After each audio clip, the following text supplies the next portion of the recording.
Muito bom. Deixa eu te fazer uma pergunta. Diga. Você está lá em Kansas City, Sim. no IHOP. Para quem não sabe, o que você está fazendo lá? Qual que é a sua missão lá?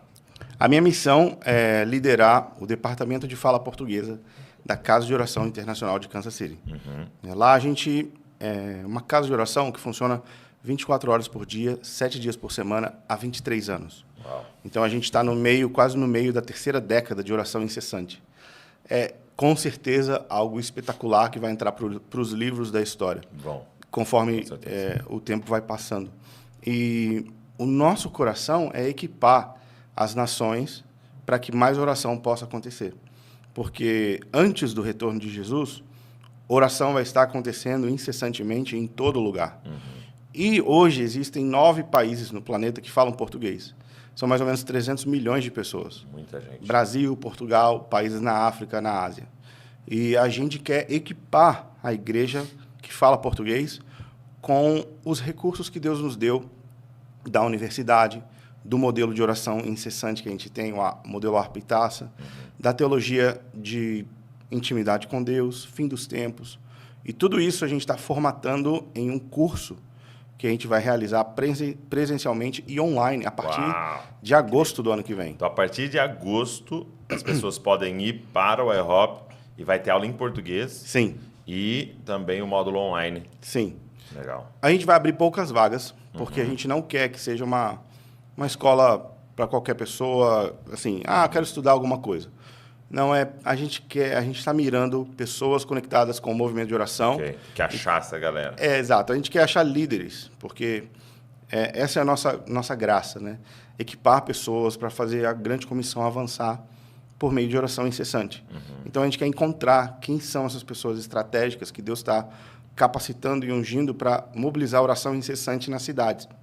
A gente quer encontrar essas pessoas, trazer elas para Kansas City, ou se elas não puderem ir, a gente quer também treiná-las online.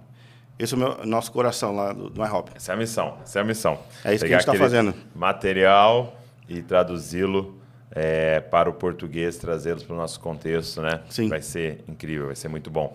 E aí minha pergunta é a seguinte. Você, por muitos anos, eu gosto muito de uma fala sua sobre... como é que é o... Ecossistema. Ecossistema, né? Você, por muitos anos, ficou nesse ecossistema, né, do movimento de oração, onde você tinha ali o IHOP, principalmente o Mike Bickle, influenciando quase todo esse ecossistema e tal. Então, você consumiu, você participou de longe, você lia os livros, participava de tudo que tinha e tal, fez até uma visita lá algumas vezes e tal. Sim. E, de repente, você muda para lá. Sim. Né, e vai viver... entre eles, com eles e trabalhar... Liderando com eles. Liderando com eles. A minha pergunta como é que foi essa comparação, né, quadro de longe e o quadro de pertinho? O que talvez superou suas expectativas? O que você viu de longe é diferente lá? Como é que foi? Cara, o ecossistema, para mim, cada vez mais vai fazendo sentido. Porque o Mike Bickle era um quadro que eu tinha no meu escritório. Ah, é? E agora ele é uma pessoa que está ali 10 passos de mim, orando. Sei. E ele me manda um e-mail com emojis falando do prefácio que ele escreveu para o meu novo livro. Sei. Então, assim, o mundo ele não dá volta, né? Ele capota.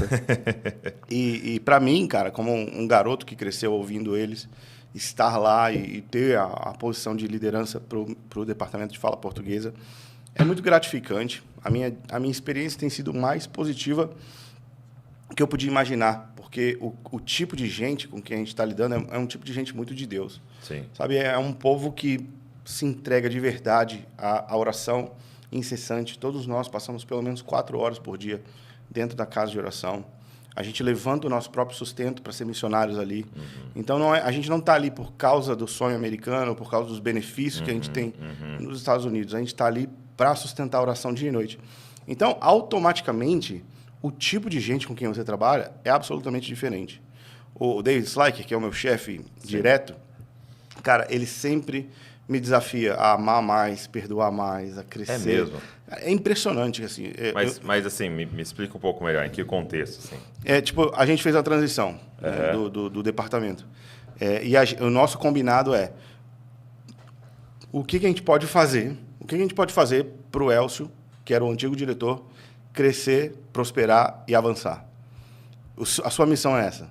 Uau. Então, assim, é um cara que ele está me estimulando às boas obras e a pensar nas pessoas, não como competidores ou como rivais. Ele fala assim, o que a gente pode fazer para o Elcio crescer? O que a gente pode fazer para ele prosperar e avançar com aquilo que ele está fazendo no Brasil? Vamos fazer isso. E o F-Hop? O que a gente pode dar para eles, para que eles possam mobilizar ainda mais oração? Porque eles são uma referência no Brasil. Como que a gente pode servi-los e dar para eles recursos? Porque até então, os ministérios olham para essas oportunidades como eu te faço isso, troca, eu te dou isso. Acaba sendo um comércio, né? E assim, nem sempre é dinheiro. Né? Não, é influência. Mas é influência, né? É influência, mas ele falando assim, como que a gente pode amar gratuitamente? Como que a gente pode entregar tudo sem esperar nada de volta?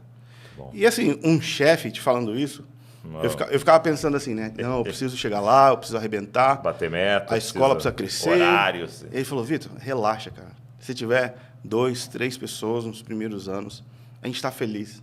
A gente está aqui para orar, né, essencialmente. E tudo isso é a graça de Deus que faz a gente abundar. E assim, é inegável a graça de Deus que vai fazer crescer. Mas ele me ajuda a ver as pessoas, especialmente o Brasil, não como um mercado, não como um campo que eu posso sacar, mas onde que eu posso semear e andar em graça, sabe, com pessoas e fortalecer, encorajar as casas de oração, estimular eles. O que você pode pegar daqui e ser bênção para você? É seu, toma. Cara, eu percebi isso. Você está falando de... Você a teve palavra lá, né? seria generosidade, né? Sim.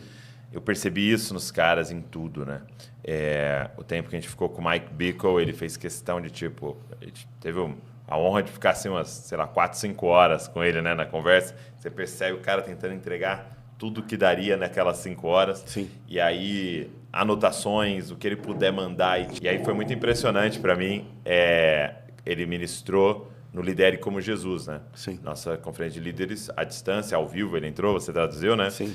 E terminou, ele me mandou um e-mail, obrigado por me deixar participar, e não sei o quê, sempre que você precisar, me manda mensagem e tal, conta comigo. Aí ele falou assim, e eu nunca, aí ele colocou em letra maiúscula, eu nunca quero receber nada por isso. Se vocês tinham algum plano de me dar uma oferta, dê para os seus filhos. O Mike é assim, cara. Ele não aceitou a gente ofertar e dar alguma coisa. Sim. E então, ele destacou, sempre pode me chamar e eu nunca quero receber. Sim. Então, a generosidade daquele lugar é algo assim que realmente me impressionou. Quando a gente foi na universidade, o David Slyker recebeu a gente, estava com a gente, e aí ele, com as crianças, vocês dois, quando crescer, já tem bolsa aqui, pode vir estudar. Então, tipo assim... depois de pagar o almoço. Exato, depois de pagar o almoço. Cara, é uma cultura de dar, de generosidade, de liderar com mão aberta, que eu nunca tinha visto, assim. Não, e o Mike fala assim, né? Pega as anotações, pode pôr seu nome, porque ele manda em Word, né? Isso. Aberto. Pode pôr seu nome, falar que é seu, não tem problema nenhum. Pega, troca o meu nome, bota o seu e prega. Exato. Cara, e ver isso na vida, no dia a dia, né, com as pessoas, conversando nos detalhes, aí como que a gente pode amar melhor? Como que a gente pode servir melhor? E às vezes a gente fica preocupado com alguma coisa do plano, do que vai acontecer. Ele sempre está feliz, o Mike está sempre rindo, o David está sempre confiante. E, assim, trabalhar nesse contexto tem me desafiado, me inspirado a ser uma pessoa mais parecida com Jesus, cara. Como eu não achei que era possível. Está sendo muito, muito edificante para a minha vida, para a minha família. E você atribui isso ao movimento de oração, ao lugar da oração.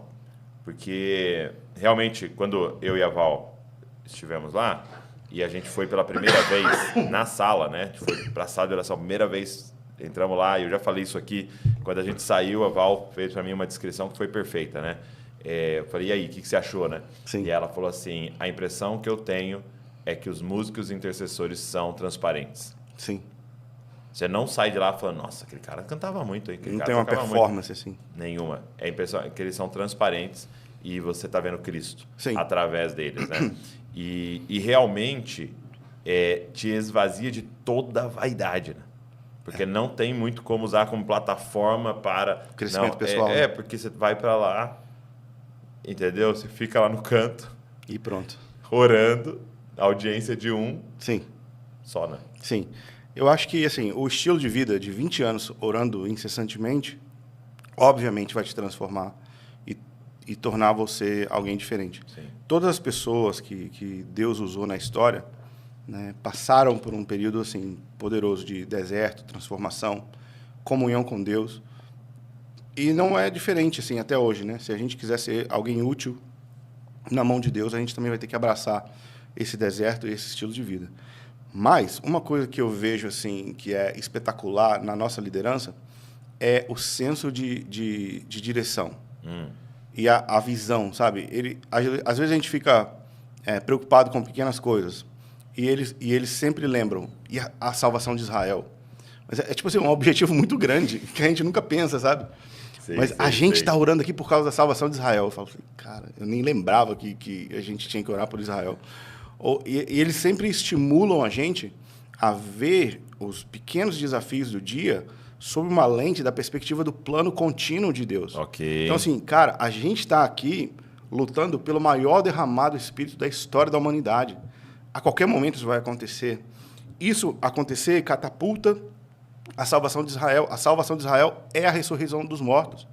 E a ressurreição dos mortos é a segunda vinda. Sim. Então, assim, ter essa grande visão mais abrangente me ajuda muito a lidar com esses problemas do dia a dia que às vezes a gente fica assim, que droga, hoje foi isso, tal pessoa falou assim, não gostei, ou meus planos não estão se desenvolvendo tão bem, tal, preciso de uma reunião.